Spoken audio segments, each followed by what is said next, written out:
السلام عليكم ورحمة الله وبركاته. أهلا وسهلا بكم متابعينا الكرام، متابعين قناة ملعب الكورة. أهلا وسهلا بكم في فيديو جديد وحلقة جديدة بعد انتهاء مباريات دور نصف النهائي والمفاجآت والمباريات اللي كانت مولعة والمباريات اللي كانت من طرف واحد.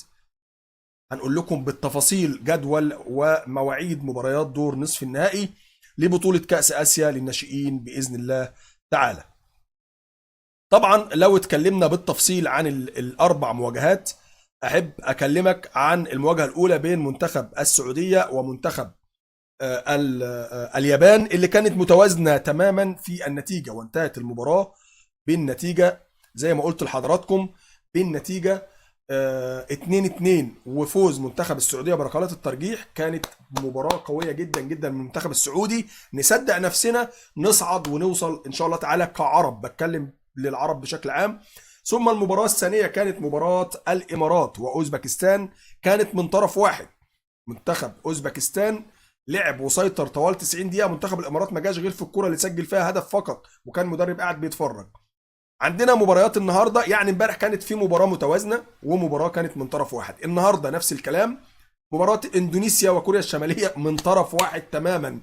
منتخب اندونيسيا لم يحضر الى ارض الملعب. انتهت المباراة بكام؟ 6-0 لصالح منتخب كوريا الجنوبية، اللي انا استغربت من مستواه، مغاير تماما عن دور المجموعات. يعني كان مستواه جيد في دور المجموعات، لكن النهارده بشوفه شرس جدا على المرمى، بشوفه منظم جدا، بشوفه عنده دوافع، بشوفه عنده اصرار.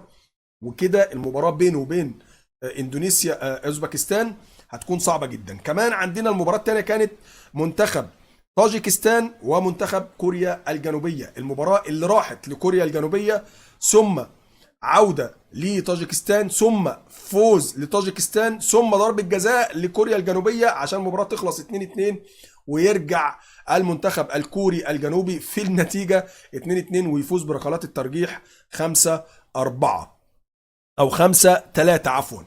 تمام، دي النتيجة النهائية. طيب مباريات نصف النهائي هتكون بين المباراة الأولى يوم الخميس المقبل بإذن الله تعالى على قنوات بي إن سبورت، وهنا على القناة إن شاء الله تعالى زي ما وعدتكم.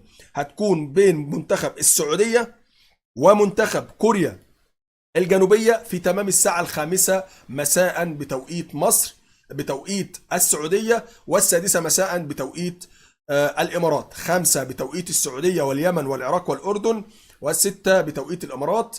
أما المباراة الثانية أوزبكستان وكوريا الشمالية هتكون إن شاء الله تعالى في نفس اليوم، يوم الخميس المقبل في تمام الساعة 8:15 مساء بتوقيت السعودية والأردن واليمن والعراق، و9:15 بتوقيت الإمارات.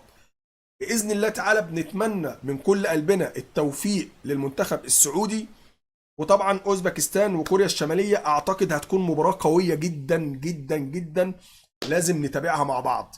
وكده كده مباراه السعوديه باذن الله هنتابعها لان منتخب عربي ولازم نشوف اداؤه هيكون عامل ازاي. شكرا ليكم والسلام عليكم ورحمه الله وبركاته.